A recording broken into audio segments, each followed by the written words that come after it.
কোনো কাজকে আমরা ছোট করে দেখব না। যে কোনো কাজ করো না ভাই, যে কোনো কাজ করো তা যেন হয় সবার চেয়ে সবচেয়ে সুন্দর। কুঠার নিয়ে জঙ্গলে যাও, গায়ে অনেক শক্তি আছে, কাঠ কাটো, এই কাঠ কেটে বাজারে বিক্রি করো। শ্রমিকের ঘাম মাটিতে লাগার আগে, শুকিয়ে যাওয়ার আগে তাদের পারিশ্রমিক মিটিয়ে দাও, কেননা তারা যদি বদদোয়া করে তোমার জীবনরে জাহান্নাম বানিয়ে দিবে কে? আমরা নিজেদেরকে কর্মঠ করে, কর্মজীবী হিসেবে, শ্রমজীবী হিসেবে নিজেদেরকে প্রতিষ্ঠিত করতে চাই। রাজি আছো মুসলমান? সব নবী কর্মঠ ছিলেন। বিষ্ণু ঈসা ইসলাম বললেন, পৃথিবীতে এমন কোন নবী নাই যেই নবী বকরি চড়ায় নাই। কর্মঠ থাকবো, এনার্জেটিক থাকবো, নিজের পায়ে দাঁড়াবো, আইডিয়া জেনারেট করব, এন্টারপ্রেনার হওয়ার চেষ্টা করব, নতুন নতুন উদ্যোক্তা হওয়ার মাধ্যমে আমরা আমাদের নিজেদের ভাগ্য পরিবর্তনের চেষ্টা করব। কারণ আল্লাহ বলেছেন, ইন্নাল্লাহা লা ইউগাইয়িরু মা বিকাওমিন হাত্তা ইউগাইয়িরু মা বিআনফুসিহিম। আল্লাহ তাআলা ততক্ষণ পর্যন্ত কোন জাতির ভাগ্যের চাকার পরিবর্তন করে না যতক্ষণ পর্যন্ত ওই জাতি নিজে নিজের ভাগ্যের চাকার পরিবর্তন করতে না চায়। চিল্লা এখন ঠিক কি না? বিষ্ণু ঈসা ইসলাম শ্রমিকদেরকে ভালোবাসতেন। শ্রমিক কোনো লজ্জা নাই, লজ্জা হচ্ছে অলসতায়। মানবাধিকারের কর্মী, কি সুন্দর কথা বলে, উইমেন রাইটস এর কথা বলে, শিশু শ্রম নিয়ে কথা বলে, আর বাড়িতে কাজের মেয়ের গায়ের মধ্যে গরম খুন্তি পিঠের মধ্যে লাগিয়ে পিঠ ঝলসিয়ে দেয়। এরকম আছে না নাই?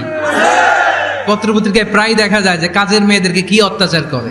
খুন্তি গরম করে করে চামড়ার মধ্যে লাগিয়ে স্কিন ঝলসে ফেলেছে, গ্রিলের মধ্যে বেঁধে রেখেছে, সময় মতো খাবার দেয় নাই, পিটিয়ে মাথার চুল কামিয়ে মাথা নেড়া করে দিয়েছে। এরকম আছে না নাই? এরা মানবাধিকারের ঠিকাদার, এরা মানবাধিকারের কথা বলে। আর বিষ্ণু ঈসা ইসলামের খাদেম বিশ্বনবীর ব্যাপারে বলেছে, কোনোদিন মাইর তো দূরের কথা, হাত তোলা তো দূরের কথা, আরে ধমক দেওয়া তো দূরের কথা, বিরক্তির চেহারা নিয়েও কোনোদিন বিশ্বনবী আমার দিকে তাকায় নাই। চিল্লায় পড়েন সুবহানাল্লাহ। সূরাতুল জুমার 10 নম্বর আয়াতে আল্লাহ তাআলা আমাদেরকে কর্মচঞ্চল হতে বলেছেন, কাজ করে খেতে বলেছেন।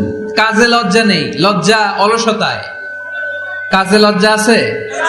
লজ্জা কিসে? অলসতায়, অকর্মণ্যতায়। লেজিনেস খুব খারাপ, কিন্তু অ্যাক্টিভ হওয়া, এনার্জেটিক হওয়া, এটা নবীদের সুন্নাত। ঠিক কিনা? তো এই আয়াতের মাধ্যমে আল্লাহ তাআলা গোটা বিশ্বের মানুষদেরকে কাজের প্রতি উৎসাহিত করেছেন। আল্লাহ বলেছেন, ফাইদা কুদিয়াতিস সালাতু ফান্তাশিরু ফিল আরদ আবতাগু মিন ফাদলিল্লাহ। যখন সালাত শেষ হয়ে যায় তখন তোমরা জমিনে ছড়িয়ে পড়ো, প্রত্যেকে প্রত্যেকের ওয়ার্ক প্লেসে চলে যাও, কাজ করো। আবতাগু মিন ফাদলিল্লাহ, আর আল্লাহর দেয়া ফদল তালাশ করো, রিজিক তালাশ করো। মসজিদের ভিতরে রিজিক আছে? কথা কয় না। মসজিদে গেলে কি টাকা পাওয়া যায়? খাওয়া পাওয়া যায় না। খাবার উৎপন্ন করতে হয় মসজিদের বাইরে, এ জমিনে। মসজিদে গেলে রহমত পাওয়া যায়। মসজিদে গেলে কি পাওয়া যায়? এজন্য মসজিদে ঢোকার সময় আমরা কোন পা দিয়ে ঢুকি? আর কি পড়ি? আল্লাহুম্মা ইফতাহলি আবওয়াবা রাহমাতিক, আল্লাহুম্মা ইফতাহলি আবওয়াবা রাহমাতিক। আমরা বলি, হে আল্লাহ, আপনি আপনার রহমতের দরজা আমাদের জন্য খুলে দেন। সুবহানাল্লাহ পড়েন। এই দোয়া থেকে বোঝা গেল মসজিদে ঢুকলে কি পাওয়া যায়? সবাই বলতে হবে, কি পাওয়া যায়? মসজিদে ঢুকলে রহমত পাওয়া যায়, আর মসজিদ থেকে বের হলে রিজিক পাওয়া যায়, ফদল পাওয়া যায়। ফদল, ফদলের আরেক অর্থ হচ্ছে রিজিক। এজন্য মসজিদ থেকে যখন বেরোই কোন পা দিয়ে বেরোই? আর কি পড়ি? আল্লাহুম্মা ইন্নী আসআলুকা মিন ফাদলিক। হে আল্লাহ, আপনার কাছে আমি আপনার ফদল চাই, রিজিক চাই। এই ফদলের কথাই আল্লাহ কোরআনে বললেন, ফাইযা কুদিয়াতিস সালাতু ফান্তাশিরু ফিল আরদি ওয়াবতাগু মিন ফাদলিল্লাহ ওয়াযকুরুল্লাহা কাসীরান লাআল্লাকুম তুফলিহুন। সুবহানাল্লাহ পড়েন। আল্লাহ ডেকে বললেন, গোলাম যখন সালাত শেষ হয়ে যায় জমিনে ছড়িয়ে পড়ো, মসজিদে বসে থেকো না। আদেশটা কার?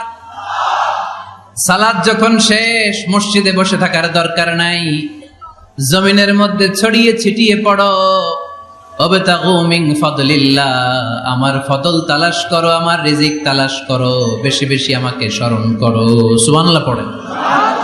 তার মানে ইসলামের বিধান হচ্ছে, যখন সালাতের সময় হবে আপনি মসজিদে যাবেন, আবার সালাত শেষ আপনি আপনার কাজে চলে যাবেন। when you are done with your salah, spread out to your workplace. কাজ শেষ তো আপনার কর্মস্থলে চলে যান। এটা হচ্ছে ইসলামের নিয়ম। নামাজের আজান যখন হবে সবাই মসজিদে ঢুকবে, সালাম ফিরিয়ে নামাজ শেষ, সবাই মসজিদ থেকে বের হয়ে যাবে। শিক্ষক চলে যাবে স্কুলে, কৃষক চলে যাবে ফসলের খেতে, ব্যবসায়ীরা চলে যাবে শপিং মলে, মেম্বার অব দ্য পার্লামেন্ট চলে যাবে সংসদ ভবনে। যে যার কাজের মধ্যে সে তাড়াতাড়ি ইনভলভ হয়ে যাবে। সালাত শেষ, কাজে ঝাঁপিয়ে পড়ো, আদেশটা কার? তাহলে ইসলামে ইবাদতের অ্যাটিটিউডটা বুঝতে পারছেন? কাজের সময় কাজ, নামাজের সময় কাজে কোনো লজ্জা নাই। পরিশ্রমে কোনো লজ্জা আছে? যিনি রিক্সা চালায় এতে তার কোনো লজ্জা আছে?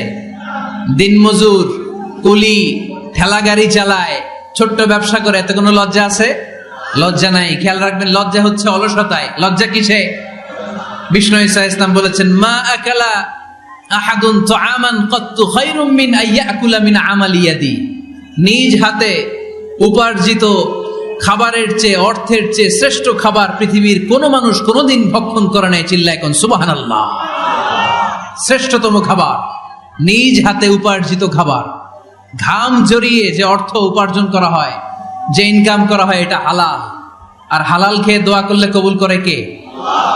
এজন্য খেটে খাওয়া মানুষ, শ্রমজীবী মানুষ আর মেহনতি মানুষদেরকে বিশ্বনবী খুব ভালোবাসতেন। তারা বিশ্বনবীর বন্ধু আর বিশ্বনবী ছিল তাদের বন্ধু। সুবহানাল্লাহ পড়েন। এত ভালোবাসতেন বিশ্বনবী খেটে খাওয়ার মেহনতি মানুষদেরকে। সব সময় বিষ্ণু ইসলাম তাদের জন্য দোয়া করতেন।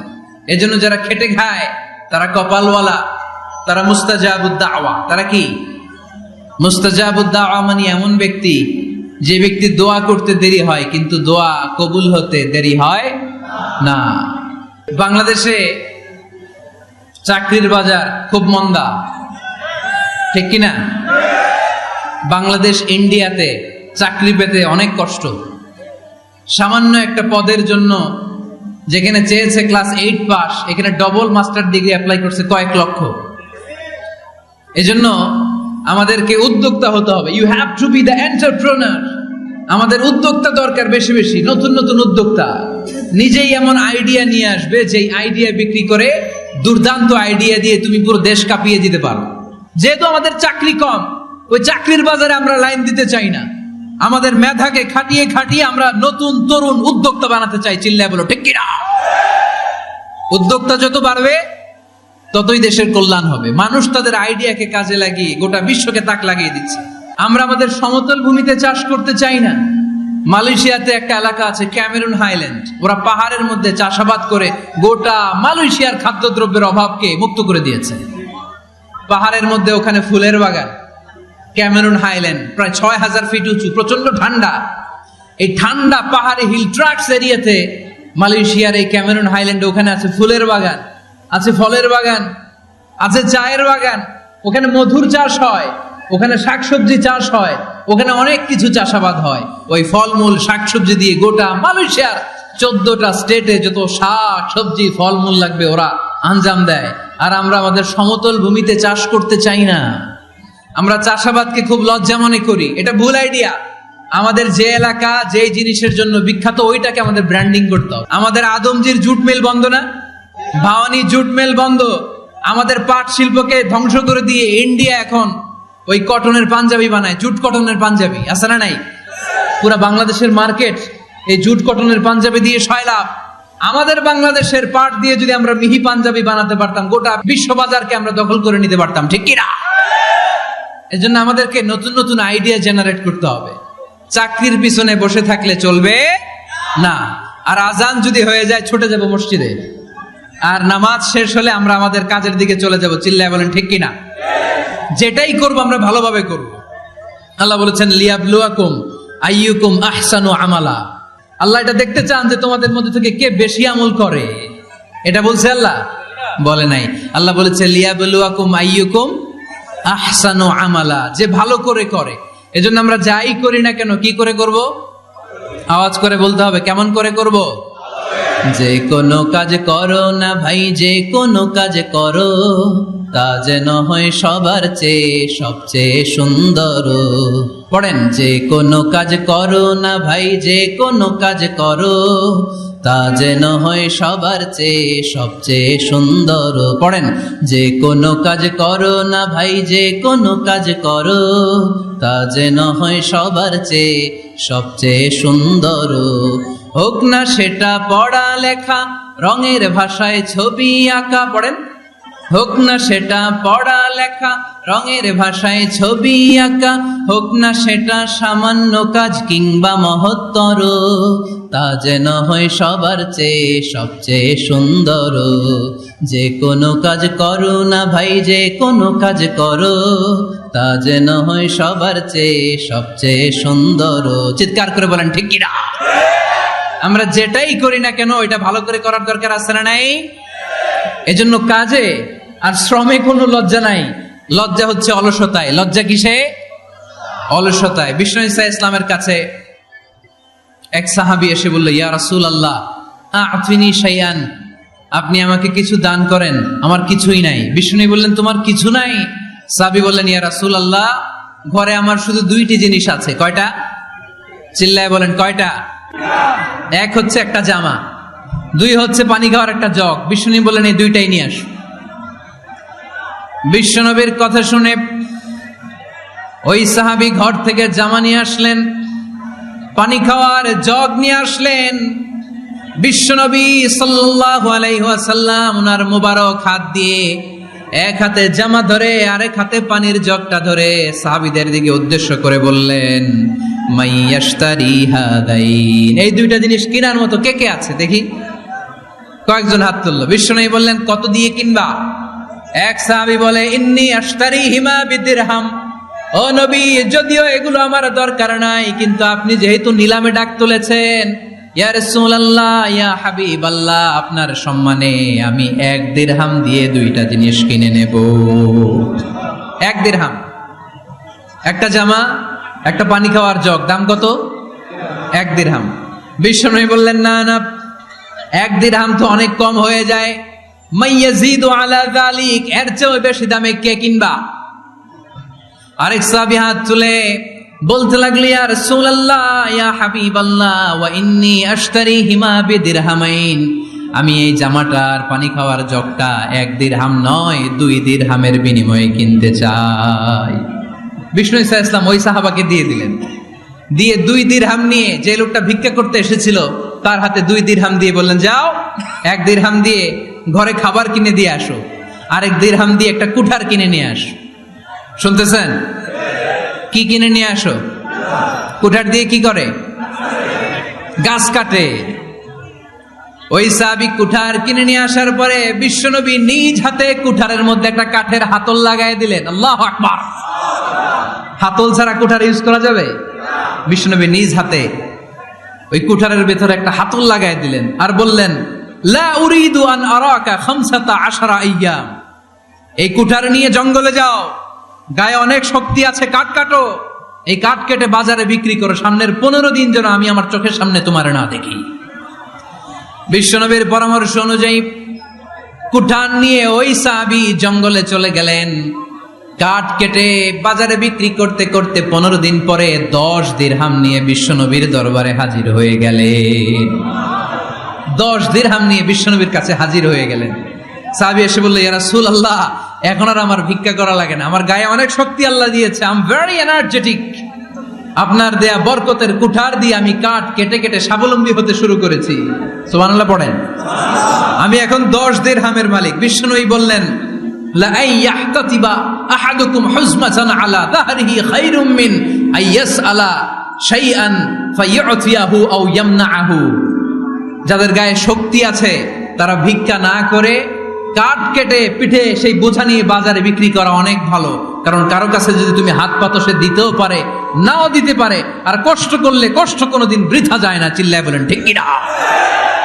বিষ্ণু ঈসা ইসলামের অনুপ্রেরণায় এই সাহাবা অল্প কিছুদিনের ব্যবধানে স্বাবলম্বী হয়ে গেলেন। What is the moral of the story?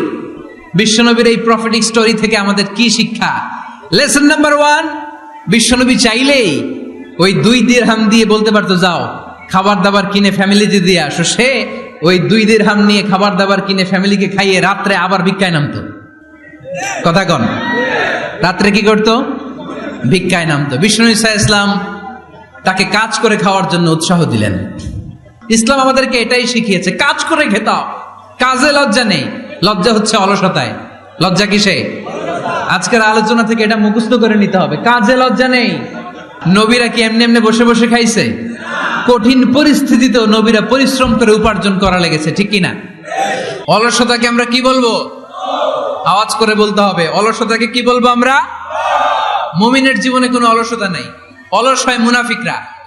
অলস হয় কারা? চিল্লায় বলতে হবে। মুমিনরা অলস হয়। অলস হয় কারা? এজন্য কোরআনে আল্লাহ একথাও বলে দিলেন, ওয়াইদা কামু ইলাস সালাতি কামু কুসালা ইউরাউনান নাসা ওয়ালা ইয়াযকুরুনাল্লাহা ইল্লা কালিলা। সুবহানাল্লাহ পড়েন।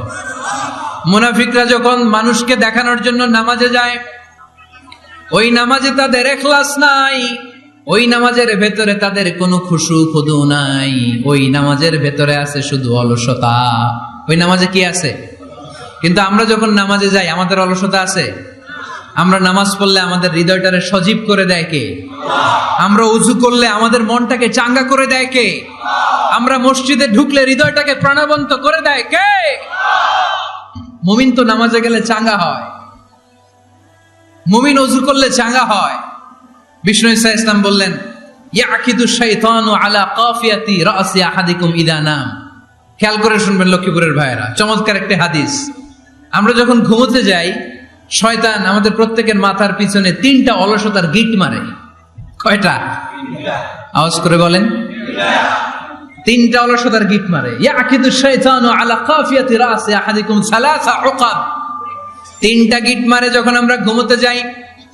অলসতার 3টা গিট মেরে আমাদের কানের সামনে এসে ফিসফিস করে মন্ত্র পড়তে থাকে, আলাইসা লাইলুন তাওয়িলুন ফারকুদ, আলাইসা লাইলুন তাওয়িলুন ফারকুদ। বিশাল লম্বা রাত, ঘুমাও। অনেক সময় আছে, ঘুমাও। রাত 5টা বেজে যাচ্ছে, তাহাজ্জুদের সময় শেষ হয়ে যাচ্ছে, তখনও শয়তান বলে রাত অনেক লম্বা, ঘুমাও। ফজরের সময় পার হয়ে যাচ্ছে, সূর্য উঠে যাচ্ছে, শয়তান বলে আলাইসা লাইলুন তাওয়িলুন ফারকুদ, এখনো অনেক সময় আছে, লম্বা লম্বা লম্বা চৌড়া রাত পড়ে আছে, তুমি ঘুমাও। বিশ্বনবী বললেন, ফাইনিস্তাইকাযা ওয়া যাকারাল্লাহ ইনহাল্লাত উকদা। আমার উম্মতের কেউ যখন ঘুম থেকে জেগে ঘুম থেকে ওঠার দোয়া পড়া শুরু করে দেয়, অলসতার প্রথম গিটটা সাথে সাথে খুলে দেয় কে? আপনি ঘুম থেকে উঠেই যখন ঘুম থেকে ওঠার দোয়া পড়বেন, আপনার অলসতার প্রথম গিট খুলে দেয় কে? ঘুম থেকে ওঠার দোয়াটা কি? আলহামদুলিল্লাহিল্লাযী আহইয়ানা বা'দা মা আমাতানা ওয়া ইলাইহিন নুশুর। প্রশংসা সে আল্লাহ, যে আল্লাহ আমাদেরকে লম্বা একটা ঘুম শেষে, মৃত্যু শেষে আমাদেরকে ঘুম থেকে উঠালেন। এই দোয়াটা পড়ার সাথে সাথে শয়তান যে 3টা গিট মারছে, ওই 3টার একটা খুলে দেয় কে? ফাইন তাওয়াদ্দা ইনহাল্লাত উকদা। ঘুম থেকে জেগে ঘুমের দোয়া পড়ার পরে যখন কেউ ওযু করে ফেলে, অলসতার দ্বিতীয় গিটটাও খুলে দেয় কে? ওযু করার পরে ফাইন সাল্লাত ইনহাল্লাত উকদা, নামাজের মুসল্লায় দাঁড়িয়ে যখন নামাজ শুরু করে দেয়, অলসতার 3 নাম্বার গিটটাও খুলে দেয় কে? 3টা গিট যখন খুলে দেয়, বিষ্ণু ঈসা ইসলাম বললেন, ফাআসবাহা নাশীতাল কলব। নাশীত, তখন মুমিন বান্দা সজীব হয়ে ওঠে, প্রাণবন্ত হয়ে ওঠে, উচ্ছ্বসিত হয়ে ওঠে। ওয়া ইল্লা হাবিসান নাফসি কাসলান। আর যদি ঘুমিয়ে থাকে, 3টা গিট তার মাথার পেছনে শয়তানের অলসতার লেগে থাকে, তাহলে তার দিনটা শুরু হয় অলসতা দিয়ে, আর সে হয় অলসতার রাজা। চিল্লা এখন ঠিক কিনা? এজন্য আমরা কি অলস হতে চাই না কর্মঠ হতে চাই? কোন নবীরা কি অলস ছিলেন? পৃথিবীতে কোন নবী অলস ছিলেন? সব নবী কর্মঠ ছিলেন। বিষ্ণু ঈসা ইসলাম বললেন, মা বাআসাল্লাহু নাবিয়্যান ইল্লা রাআল গানাম। এই পৃথিবীতে এমন কোন নবী নাই যেই নবী বকরি চড়ায় নাই। সাহাবারা বললেন, ইয়া রাসূলুল্লাহ আনতা কাযালিক, আপনিও ছাগল চড়াইছেন? বিষ্ণু ঈসা ইসলাম বললেন, না, আমিও ছাগল চড়িয়েছি। ওয়া ইন্নী আরআহা আলা কারারাইতি আহলি মক্কা, আমি তো মক্কাবাসীদের অল্প কিছু পয়সার বিনিময়ে তাদের ছাগলগুলোকে চড়িয়ে দিতাম। সুবহানাল্লাহ পড়বেন না? বিষ্ণু ঈসা ইসলাম ছাগল চড়াতেন। ছাগল চড়ানো সহজ কাজ না কঠিন কাজ? কি মহিমা! আল্লাহ তাআলা পৃথিবীর সবচেয়ে শ্রেষ্ঠতম মানুষদেরকে ছাগল চড়িয়ে ছেড়েছেন, ঠিক কিনা? মা বাআসাল্লাহু নাবিয়্যান ইল্লা রাআল গানাম। এই পৃথিবীতে এমন কোন নবী ছিল না যে নবীরা ছাগল চড়ায় নাই। আল্লাহ বুঝাতে চাইলেন ছাগল চড়ানো অনেক কষ্টের কাজ, অনেক ধৈর্যের প্রয়োজন। এখন নবীরা তোমরা ছাগল চড়াও, কিছুদিন পর ছাগলের চেয়েও টেরা জাতি মানুষ চড়াইতে হবে। মানুষের মধ্যেও টেরা আছে না নাই? ভালো বললে ভালোটা বুঝে না, ডাইনে যেতে গেলে বায়ে যায়, বায়ে যেতে বললে ডাইনে যায়, এরকম আছে না নাই? সম্মানিত ভাইয়েরা, সমস্ত আম্বিয়া আলাইহিমুস সালাম ওনারা কর্মঠ ছিলেন। সাইয়েদনা আদম আলাইহিস সালাম নিজ হাতে চারা গাছ রোপণ করে চাষাবাদের কাজ করেছেন, সুবহানাল্লাহ পড়েন। সাইয়েদনা ইব্রাহিম আলাইহিস সালাম চাষাবাদের কাজ করেছেন। সাইয়েদনা দাউদ আলাইহিস সালাম নিজ হাতে যুদ্ধের জন্য যে পোশাক পরতে হয়, যেটা পরলে গায়ের মধ্যে ছুরি মারলেও ঢুকে না, ওই শিরস্ত্রাণ বানিয়েছেন, নিজ হাতে তলোয়ার বানিয়েছেন, সুবহানাল্লাহ পড়েন। সাইয়েদনা মুসা আলাইহিস সালাম ছাগল চড়িয়েছেন। সাইয়েদনা মুসা আলাইহিস সালামের মেজাজ নরম না গরম? নবীদের মধ্যে সবচেয়ে বেশি মেজাজওয়ালা নবী ছিলেন মুসা আলাইহিস সালাম। উনিও 8 থেকে 10 বছর সাইয়েদনা শুআয়ব আলাইহিস সালামের এরিয়াতে ছাগল চড়িয়েছেন। চিল্লায় বলেন সুবহানাল্লাহ। এজন্য নবীরা যেহেতু কাজ করেছেন, কর্মঠ ছিলেন, আমরাও কর্মঠ হব, ঠিক কিনা? সাইয়েদনা আবু বকর রাদিয়াল্লাহু তাআলা আনহুর ব্যবসা প্রতিষ্ঠান ছিল মক্কার কাবা ঘরের পাশেই। উনার ব্যবসা প্রতিষ্ঠানগুলো যেখানে ছিল ঠিক ওইখানেই সৌদি সরকার এখন শপিং মল বানিয়ে দিয়েছে, মাতজার আবু বকর। মক্কা শহরের যেখানে বহিরাগতরা এসে ওখানে ছাগল, ওখানে ঘোড়া, উট এগুলো রাখতো, আস্তাবল রাখতো, ঘোড়া আর উট যেখানে রাখা হতো ঠিক ওই জায়গায় সৌদি সরকার ওটার পার্কিং লট বানায় দিচ্ছে। মানে যেখানে আগে সাহাবাদের ব্যবসার জায়গা, ওইখানে বর্তমানে শপিং মল। যেখানে আগের সময়কাল সাহাবারা উট আর ঘোড়া রেখে বাঁধতো, ওইখানে এখন গাড়ি ঘোড়া রাখার ব্যবস্থা করা হয়েছে। সাইয়েদনা আবু বকর অনেক বড় ব্যবসায়ী ছিলেন। ওনার নিজ টাকা দিয়ে হাবাসা থেকে আসা সাইয়েদনা বেলালকে তিনি 20,000 স্বর্ণ মুদ্রা দিয়ে উমাইয়া ইবনে খালাফের কবল থেকে তিনি মুক্ত করেছেন। সাইয়েদনা উসমান যুন্নুরাইন বড় ব্যবসায়ী ছিলেন। নিজের টাকা দিয়ে মদিনার মুসলমানেরা পানি খেতে পারে না, বিইরে রুমা নামে একটা কুয়া ছিল, এই কুয়ার মালিক ছিল ইহুদি। মুসলমানেরা পানি খেতে গেলে এসে বকা দিত, পানি খেতে দিত না। বিশ্বনবী বললেন আমার সাহাবীদের মধ্যে এমন কি কেউ নাই নিজের অর্থায়নে বিইরে রুমা কিনে মুসলমানদেরকে দিয়ে দিবে? সাইয়েদনা উসমান যুন্নুরাইন বলল ইয়া রাসূলুল্লাহ, আপনার খেদমতে আমি হাজির। মুহূর্তের মধ্যে সাইয়েদনা উসমান যুন্নুরাইন নিজের অর্থায়নে বিইরে রুমাটা কিনে মুসলমানদের জন্য সদকা করে দিয়েছে। তো ব্যবসা না করলে, কর্মঠ না হলে, উপার্জন না হলে সদকা করা যাবে? চিল্লায় বলেন করা যাবে? সুনানে তিরমিজির বর্ণনা, বিষ্ণু ঈসা ইসলাম মক্কা থেকে যত সাহাবারা হিজরত করে মদিনায় এসেছে, মদিনাতে কোন না কোন সাহাবার সাথে বিশ্বনবী ভ্রাতৃত্বের বন্ধনে আবদ্ধ করে দিয়েছে। সুবহানাল্লাহ পড়েন। এজন্য মক্কা থেকে যারা এসেছে এদেরকে বলে মুহাজির। এদেরকে কি বলে? আর মদিনায় যারা ছিল এদেরকে বলে আনসার। এদেরকে কি বলে? মক্কা থেকে হিজরত করে যে সমস্ত সাহাবারা এসেছিল তারা ছিল মদিনার মেহমান। বিশ্বনবী এক এক মক্কার সাহাবীকে মদিনার এক এক সাহাবীর সাথে ভ্রাতৃত্বের বন্ধনে আবদ্ধ করে দিলেন। আব্দুর রহমান ইবনে আউফ রাদিয়াল্লাহু তাআলা আনহু, ওনার সাথে ভ্রাতৃত্বের বন্ধনে যে সাহাবীকে বিশ্বনবী আবদ্ধ করে দিলেন ওনার নাম হচ্ছে সাদ ইবনে রাবিয়া। কি নাম? মদিনার অনেক বড় ব্যবসায়ী। বিশ্বনবী বললেন ও আব্দুর রহমান ইবনে আউফ,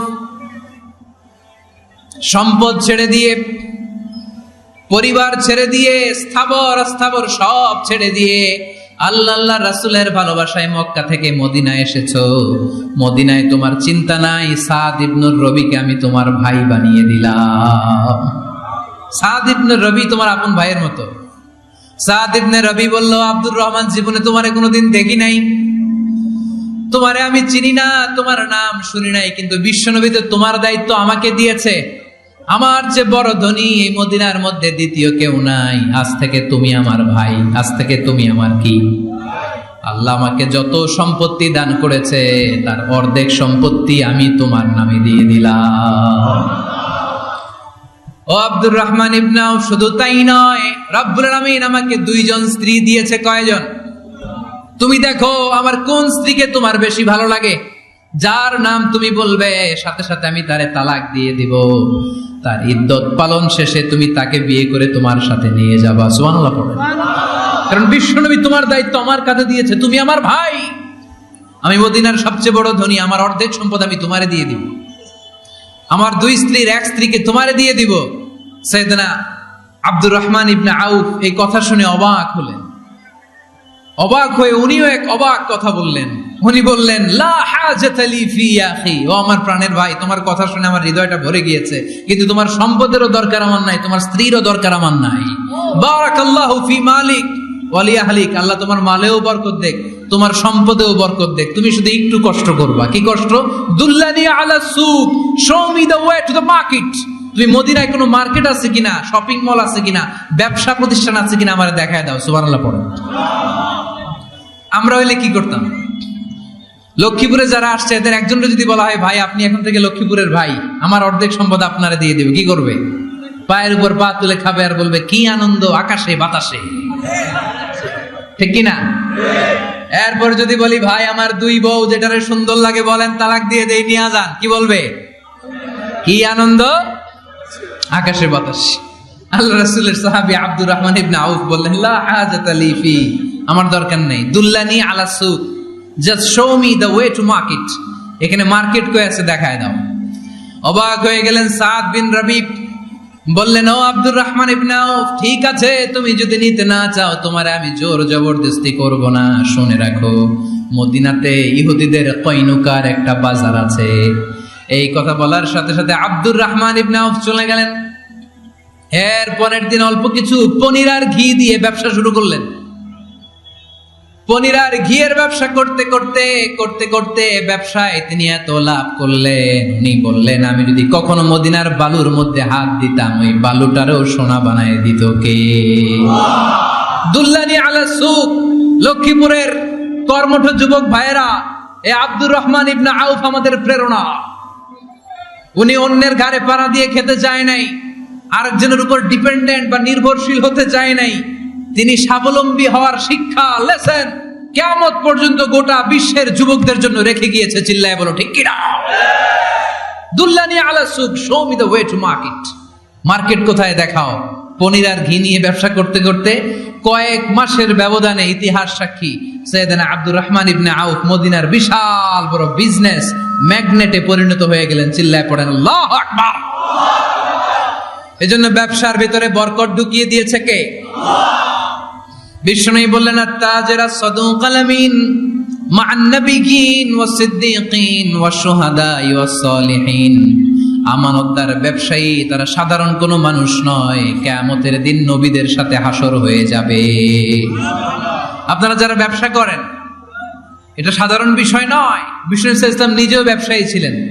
ওনার জীবনের প্রথমে তিনি খাদিজা রাদিয়াল্লাহু তাআলা আনহার ব্যবসার স্টাফ হয়ে কাজ শুরু করেছেন, এরপর নিজে ব্যবসা শুরু করেছেন। এরপরে খাদিজাতুল কুবরা রাদিয়াল্লাহু তাআলা আনহা সব সম্পত্তি বিয়ের পরে বিশ্বনবীর পায়ের সামনে ঢেলে দিয়েছেন। বললেন, ইয়া রাসূলুল্লাহ, এই সম্পদ আমি আপনাকে দিয়ে দিলাম, আপনি ইচ্ছামতো দিনের প্রয়োজনে খরচ করেন। সুবহানাল্লাহ পড়েন। এজন্য বিষ্ণু ইসলাম আমাদের জন্য উপমা, আব্দুর রহমান ইবনে আউফ আমাদের জন্য উপমা। যারা ব্যবসা করেন তারা বিষ্ণু ইসলামের সুন্নাহ পালন করছেন। আত-তাজির আস-সাদুক আল-আমিন। বিষ্ণু বললেন, সত্যবাদী আমানতদার ব্যবসায়ী, যে ব্যবসা করতে যে মিথ্যা কথা বলে না। অনেক ব্যবসায়ীরা আছে পণ্য চালানোর জন্য মিথ্যা কথা বলে আর কসম কাটে, আছে না নাই? আহা, এমনটা করা যাবে? সকালবেলা স্ত্রীরে বলে, এই গরুগুলা বিক্রি করবো, তুই একটা দাম কত কমো? স্ত্রীরে শিখাই দিচ্ছে, এই গরুর দাম তুই 40,000। তো বউ বলে, ঠিক আছে, দাম কইলাম 40,000। তো এরপরে বাজারে যখন গরু বিক্রি করতে যায়, একজন যখন বলে যে ভাই এটা 30,000 টাকা দিয়ে কিনবো, কয় ভাই আল্লাহর কসম সকালে একজন 40,000 দাম কইছে, আমি দেই নাই। আছে না নাই? কৌশল করে, বউরে শিখাইছে সকালে, কয় তুই দাম কর 40,000। তো বাজারে যে সকালে একজন দাম করছে, দাম করে কইছে 40,000 দেই নাই, আপনার 30,000 কেমনে দেই? এরকম ডাকাইতে আছে না নাই? আলহামদুলিল্লাহ, লক্ষ্মীপুরে এরকম লোকজন নাই। আরে নাই, আমি কই নাই, এরা কই আছে। লক্ষ্মীপুরের মানুষ খুব ধার্মিক, আমি জানি। লক্ষ্মীপুর, নোয়াখালী, ফেনী এই বেল্টের লোকজন খুব আল্লাহওয়ালা, এদের মধ্যে আল্লাহওয়ালার সংখ্যা বেশি,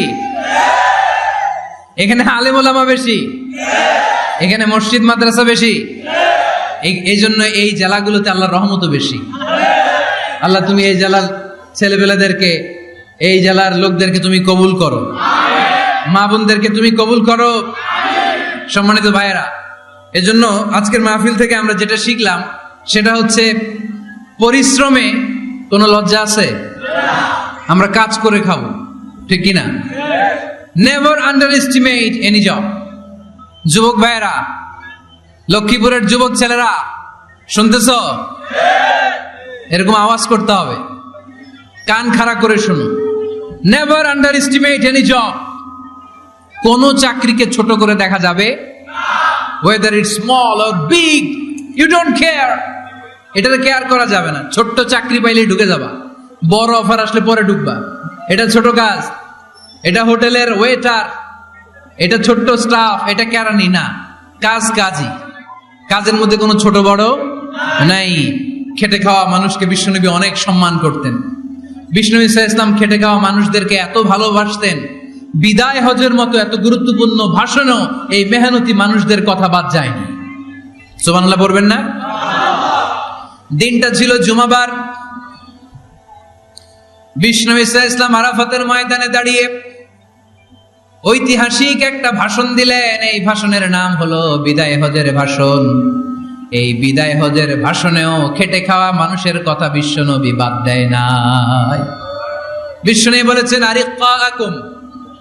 আরিক্কাকুম, খবরদার, অধীনস্থ কর্মচারীদের সাথে খারাপ আচরণ করো না।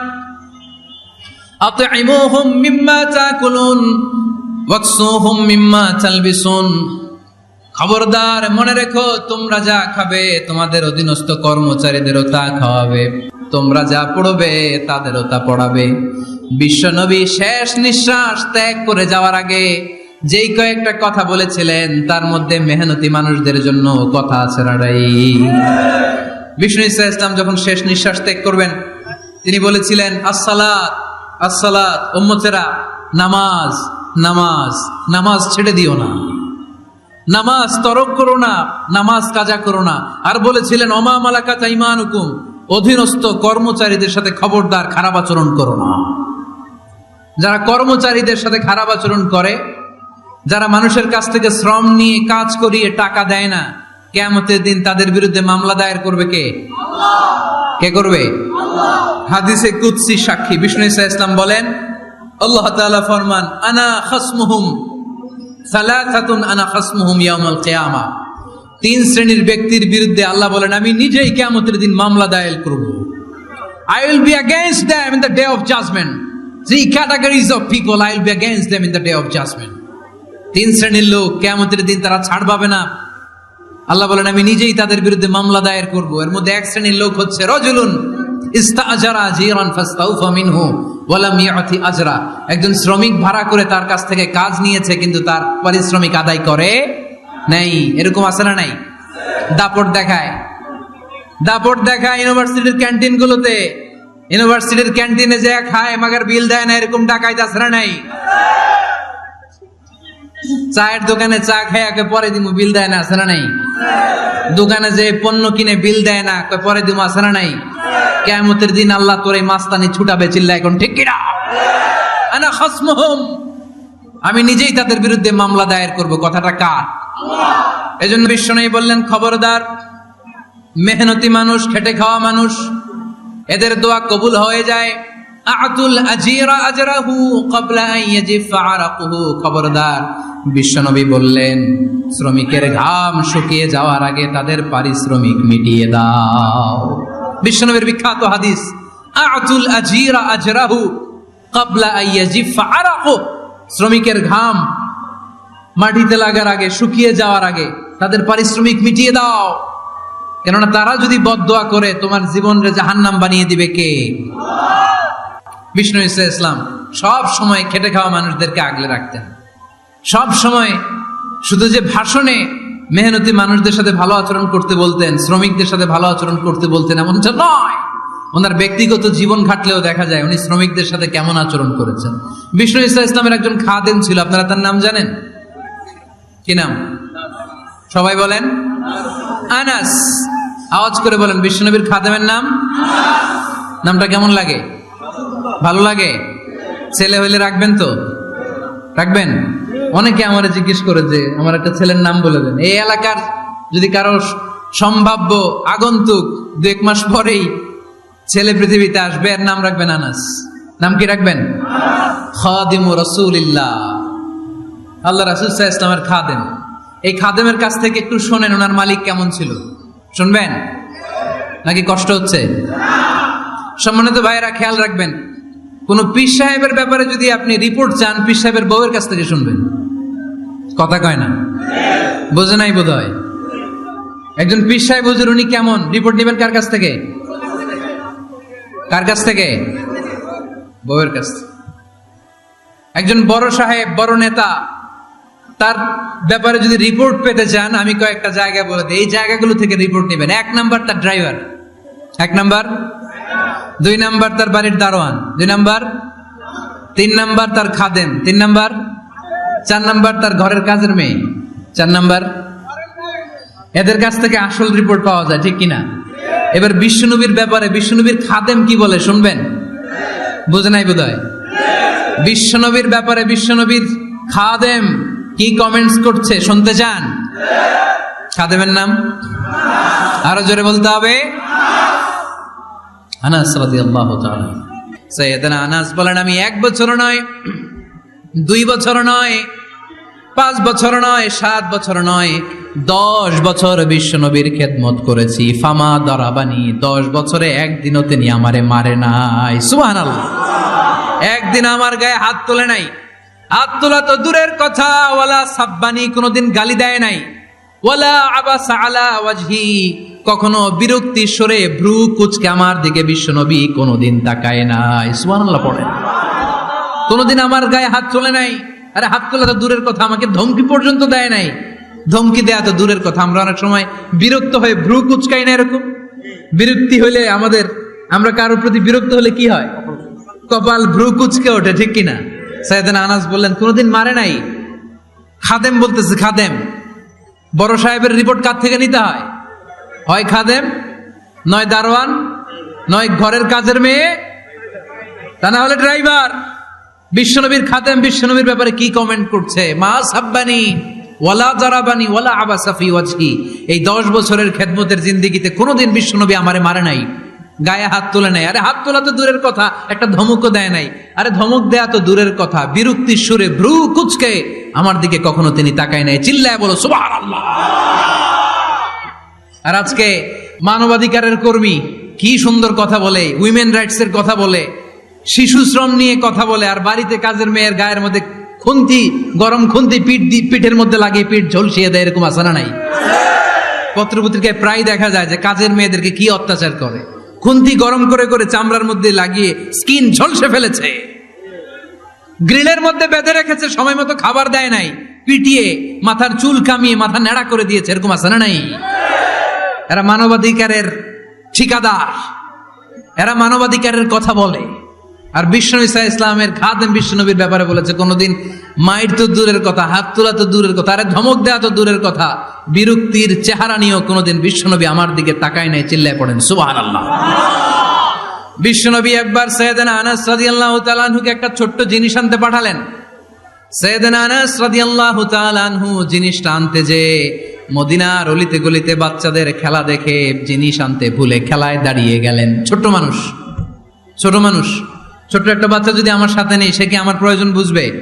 আমার সেন্টিমেন্ট যেরকম বাচ্চা কি ওটা টের পাবে? ছোট্ট আনাসকে বললেন আমার জুব্বা নিয়ে আস।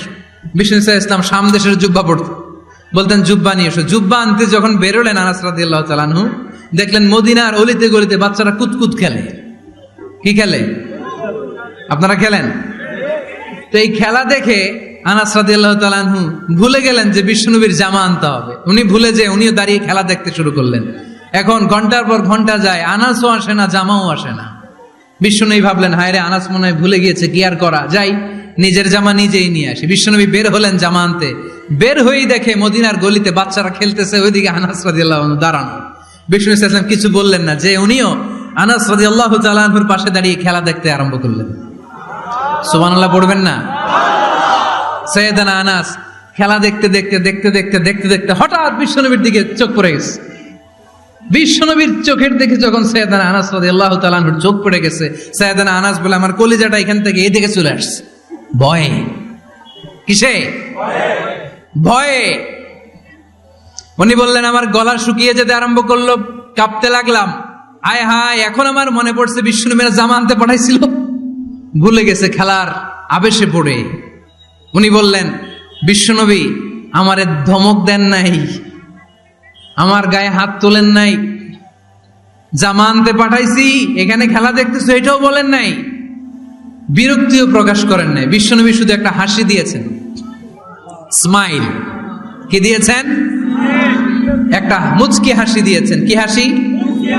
সাইয়েদানা আনাস বলে, ওই যে ওই দিনের বিশ্বনবীর মুচকি হাসির শাসন মরার আগের দিন পর্যন্ত আমি আনাসকে সোজা রাস্তায় রেখেছি, আর ডানে বায়ে নেয় নাই।